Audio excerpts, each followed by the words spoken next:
so they can be played on another day. Rob's Arcade. Well, hello everybody, and welcome back to Rob's Arcade. I am your host, as always, Mr. Rob French, and happy Monday. It is Monday, you guys, and it is time for the Monday show. For those of you who are new to Rob's Arcade and aren't quite familiar with the Monday show, it's kind of self-explanatory. It's where I kind of get with you guys on Monday, talk about your weekend, see how it was, let you know how my weekend was, and basically just to give you guys something other than school and work to get your day kind of started. So hopefully, like I said, you guys had a good weekend. I don't want to see, or I don't want to just a bunch of head shaking or nodding going on. I want to hit that. I want you guys to hit that comment section, man. Let me know what you guys did this weekend. If you had a good time, if you did anything special, any stories you want to share. Um, my weekend was pretty low key. Nothing too crazy happened.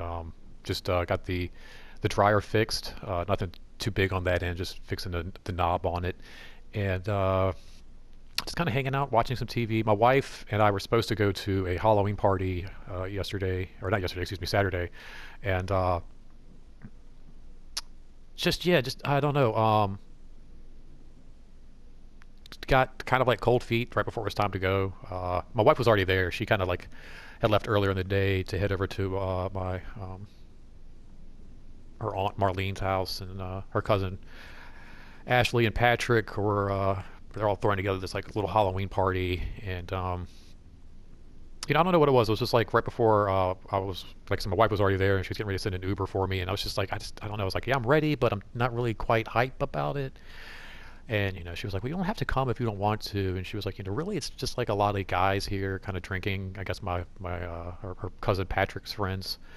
We're all just kind of hanging out." And she was mostly just kind of hanging out with her cousin Ashley, but she was like, "Yeah, it's kind of like almost like a frat party kind of a vibe." And that was exactly what I didn't really want to experience. Just I mean, like they're all in like their 20s. My wife is in her 30s. I'm 41, almost 42, and there was just something about spending my Saturday night playing like flip cup and beer pong that just really didn't seem all that great. Um, so yeah, I decided to kind of like opt out of that, and just kind of hung out the house, watched some like old B movies, some old black and white movies. You know, The Indestructible Man, A Giant Gila Monster, Atomic Brain, all those really good ones. Uh, the movies my wife can't stand to watch.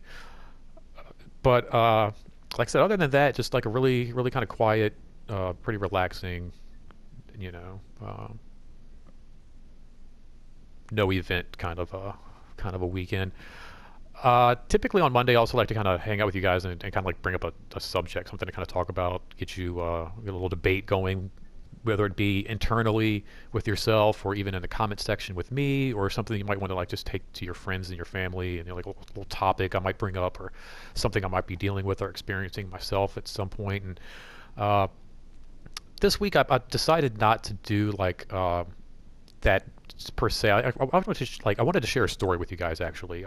Watching all these B movies, it kind of got me thinking about, ironically, the first time I met Stan Lee. What a lot of people don't realize is that a lot of these movies that were made in the 30s, 40s, and 50s, that are these black and white, um, kind of like B movies, if you will. What a lot of people don't realize is that these movies are basically what inspired like all these superheroes that we have today. And I find it's like very ironic that we don't really realize this, but back in the 30s, 40s, and 50s, stuff like that, there wasn't a whole lot to, I guess, keep yourself entertained. Like the movie theater was the ticket, no pun intended. And you would kind of go there for God, like under $1, and kind of spend all day, get your popcorn, AC, and just kind of hang out and watch these like goofy movies. And that's what these comic book creators would do, like Stan Lee and Bob Kane and all these guys. And they would go watch these movies, and they would be inspired by these stories. And ironically enough, it was movies like this that kind of inspired like Superman, but more importantly, like with Stan Lee, the Fantastic Four, Spider-Man, the X-Men.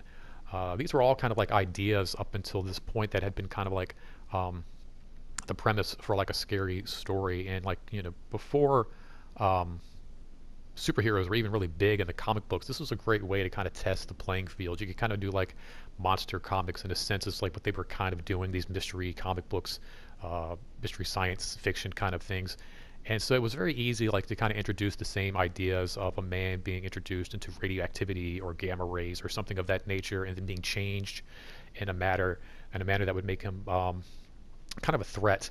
And so it was very easy to kind of transition this into superheroes, and I think that's why it really worked so well, is because they were very parallel, and almost like to say, like, Stan were to create the Fantastic Four, and it really didn't pan out as like a superhero book. He could almost be like, no, no, no, no, no. This was always going to be like a monster book. These it very easily could change the heroes into the antagonist, if you will. But yeah, like Stan Lee would go and watch these movies and kind of come up with these characters. Like The Fly is very similar to Spider-Man and all these things. Um, and it got me thinking about the very first time I actually met Stan Lee, and I kind of wanted to share that with you guys because it was a really cool story, really fun story, and I'm like one of those things where I was just kind of blown away. I never really thought I would get a chance to meet somebody famous, not even like famous. I mean, he's like not only is he famous, but he's an idol. He's a total idol of mine. Um, but yeah, I wanted to share that story with you. It happened a few years ago. It was actually like one of his last scheduled comic book conventions in Rhode Island.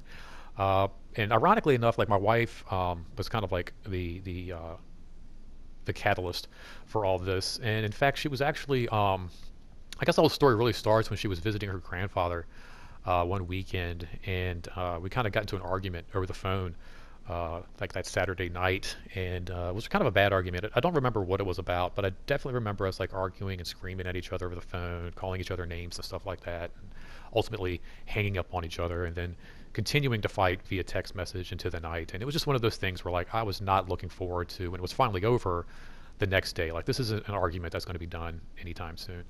Uh, and sure enough, the very next morning, like 9 o'clock, my phone is ringing, and it was my wife, of course, my then girlfriend, but my wife calling me at like 9 o'clock in the morning. I was like, oh God, I haven't even had coffee yet. I'm not really looking forward to this conversation.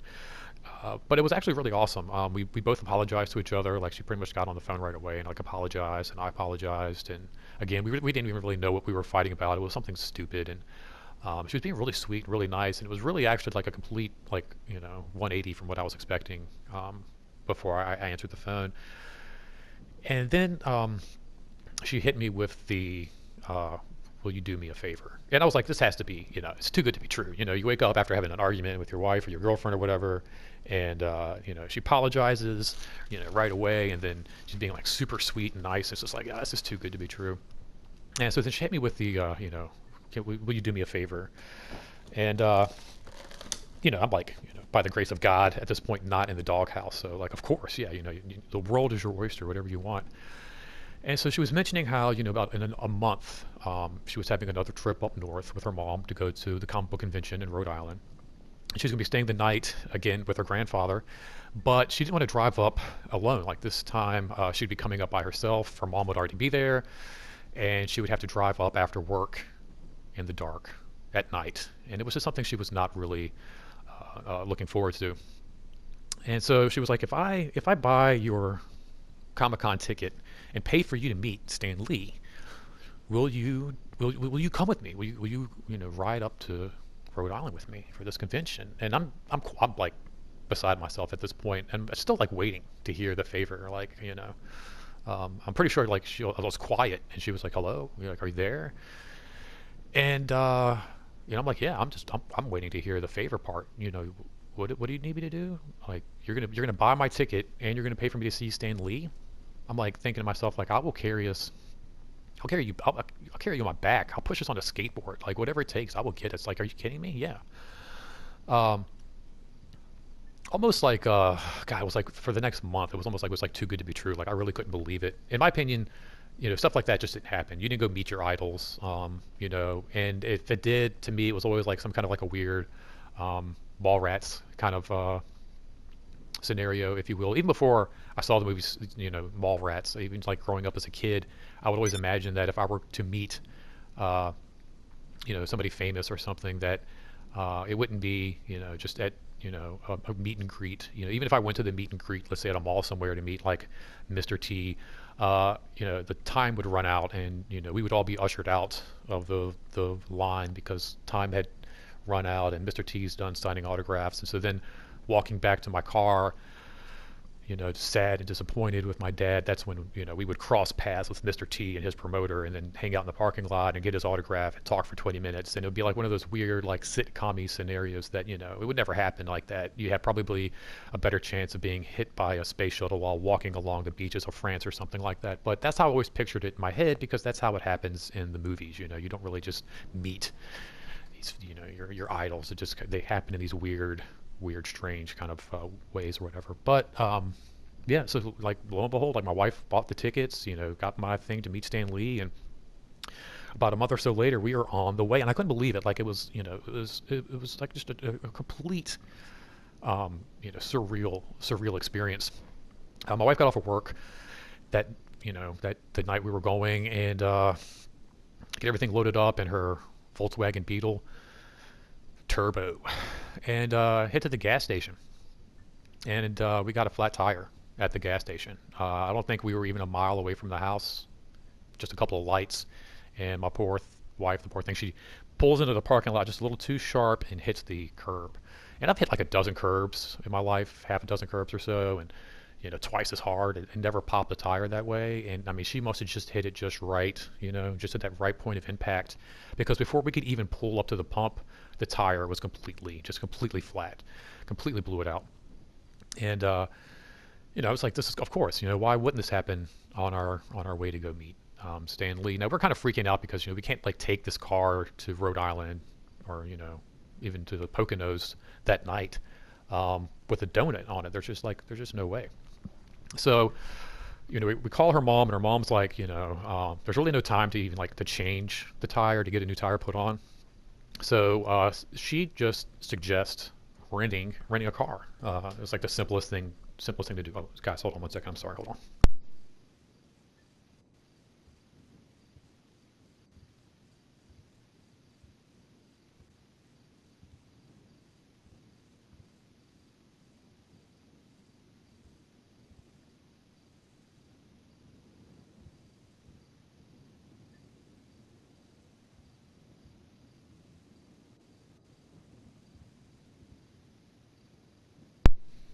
All right, guys. Sorry, I am back. Oh man, I shouldn't take any time away. This is a long story, and I've like timed this thing down to like try to get it under 30 minutes here. All right. So anyway, um, she should suggest like renting the car. So we do. We go to the nearest car rental place, and there's like nothing on the lot. There's like three cars on the lot. You got to think like two of those belong to the employees or whatever.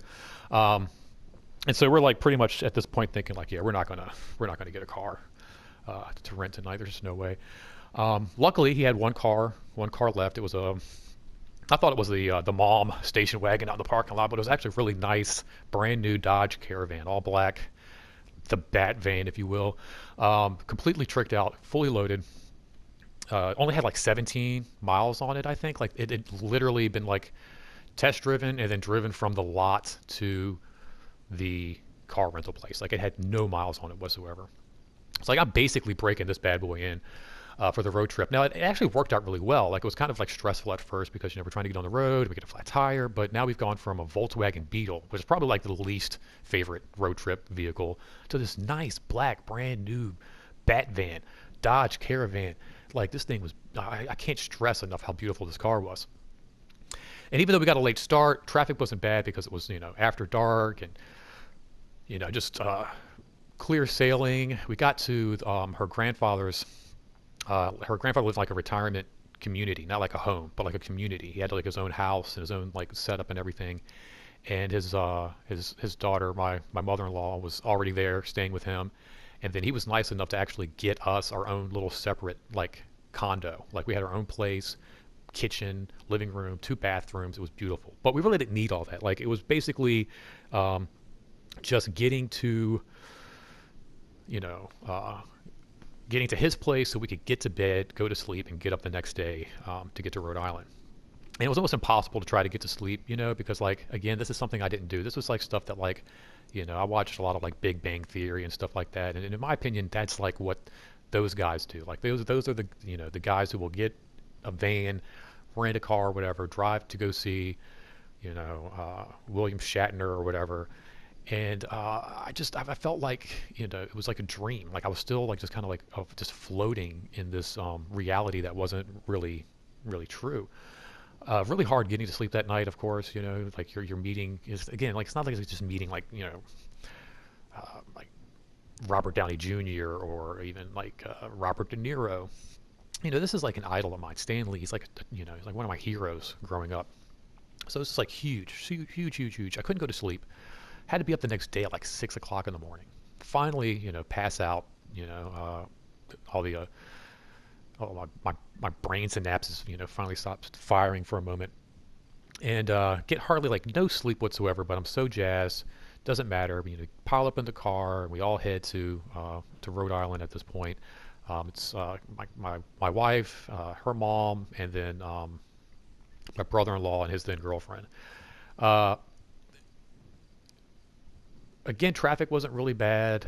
Pretty much clear sailing until we got to the actual convention center. And then, of course, like traffic was just god awful. Just it was like we could see the convention center, the Dunkin' Donuts convention center, like we could touch it, but I felt like it took us like an hour and a half to get there once we saw it.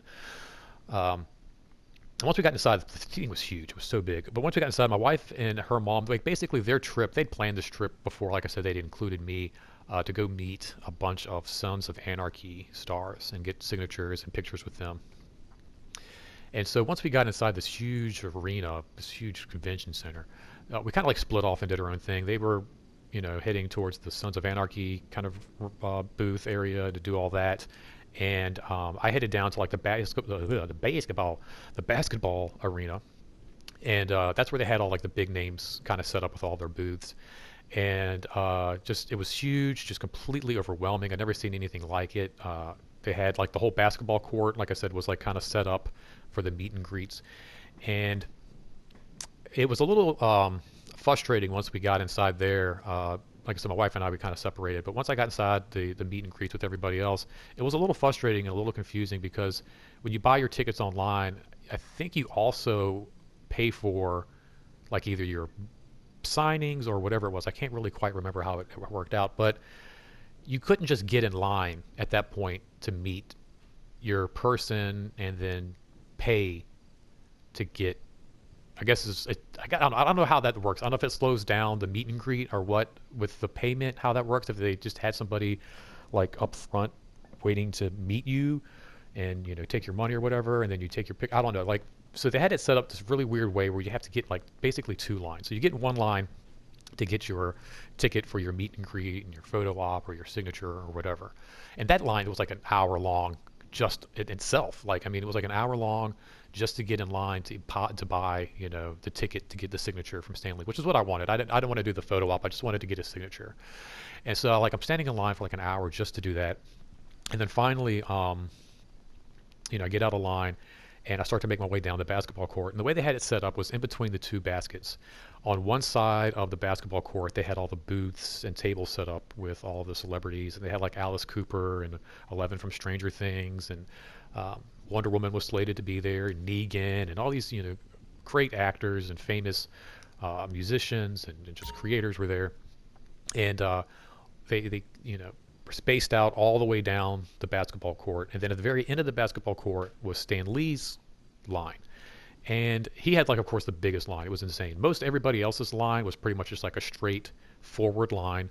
A couple of them snaked maybe once or twice, But for the most part, it was just like a straightforward walk up and get your photo or get your signature. And Stan Lee's like snaked like 8 or 9 times. It was crazy. It was like this huge, thick like crowd. You couldn't even see Stan Lee because there was like so many people waiting in line to see him. It was just like a sea of people in front of him. Um, so as I'm like making my way over to see him, I was like blown away like how big his line is already. I noticed like I'm walking past people in line. Like as I'm walking up to this line, I'm walking past people in line along the side of the basketball court. And I start and realize like, oh, wait, hold on, is this the line? So I start asking like, excuse me, are you in line for Stan Lee? And they're like, yes. And I'm like, oh wow, okay. So I start walking back. And again, like it never ends. Like, are you in line for Stan Lee? And I'm like, yes. I'm like, oh wow, okay. I'm like, are you in line for Stan Lee? And I'm like, Yeah, it went all the way down the basketball court. Like his line not only snaked in and out, it then wrapped outside and around down the side of the basketball court, like almost to the very beginning of where I started off. Like almost like I should just like got out of line and then hopped right back into the other line.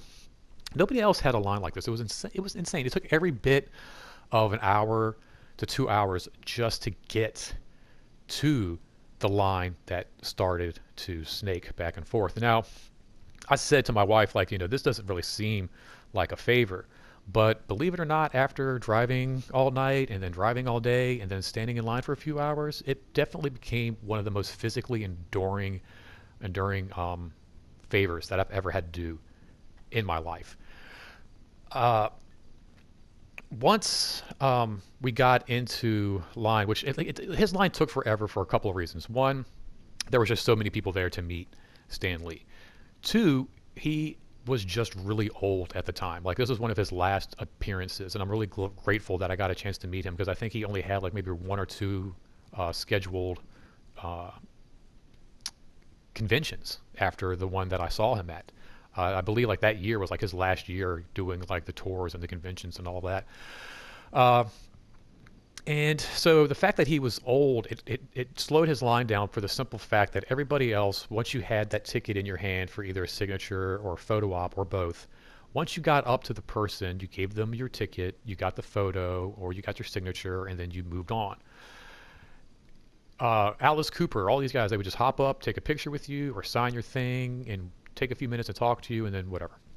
Stan Lee, bless his heart, he couldn't get up and down. Like, I mean, he was just too old, which should have been a sign right then and there. Like, maybe you shouldn't be here, dude. Um, but he was just too old to be hopping up and down. If like somebody walks up to get a signature and then the next person has a photo, it's up and down, up and down. So he really had a long line just because of the simple fact that he would like stop taking signatures. I guess his hand would start to cramp up or something, and then he would stand up, go to this other area where they had people in line for the photo op, and then he would do pictures for however many minutes until he got tired of standing, and then he would come back in line.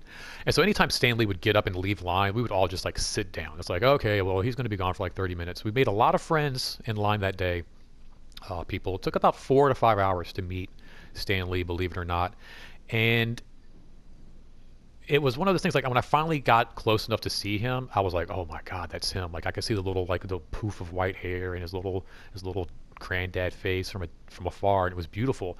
And then when I got close, I'm like, oh my God, this guy's old. Like he really like you see him in the movies and stuff like that, and there's a lot of movie makeup magic going on where they really like make him look younger and really get that skin nice and tight. I don't know what they do if they put like clothespins behind his back or something like that to get that skin stretched out. But I mean, his cheeks, his chin, all very like saggy, and like he looked like somebody's grandfather. Honestly, I'm like, you shouldn't be here. You should be at home on the couch with like a blanket on your lap. I mean, of course, I want you to sign my book, but then as soon as you sign my book, you need to get out of here and go home.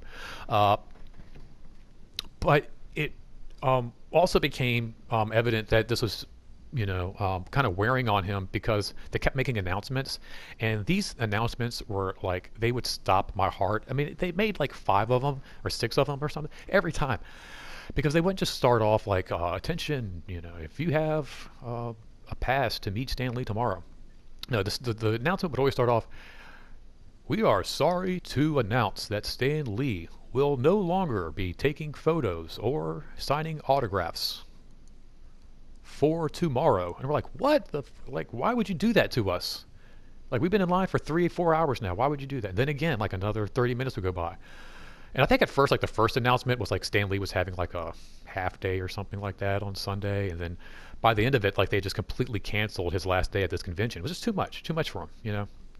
You got to think like he's there all freaking day, like 13, 14 hours or something, probably crazy. So,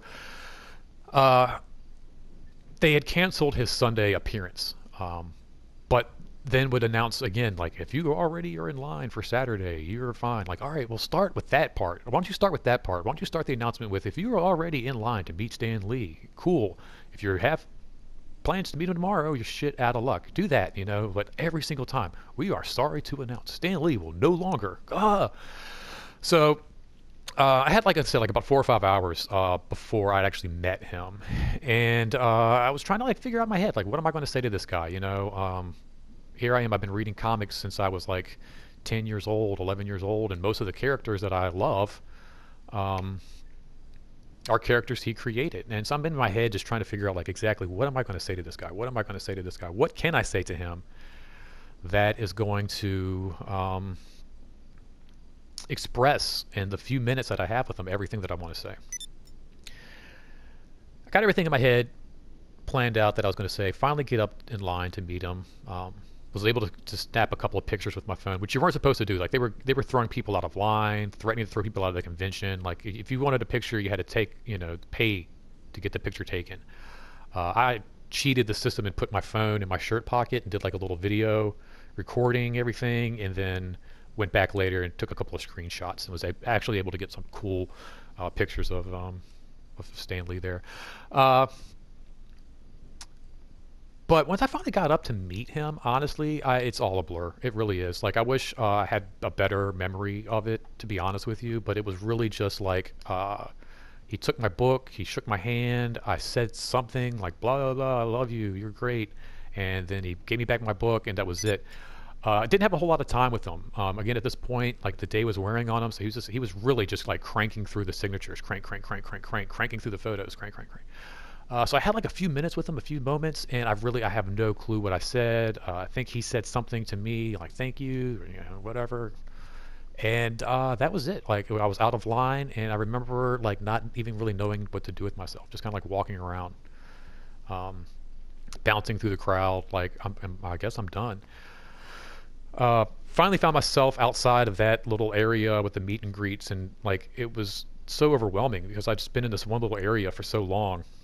There was so much going on. There were so many rooms, so many booths. Like I was just like still in shock though from meeting Stan Lee. I couldn't take anything in. Like really, like it was just my memory of that day is standing in line for like 5 or 6 hours.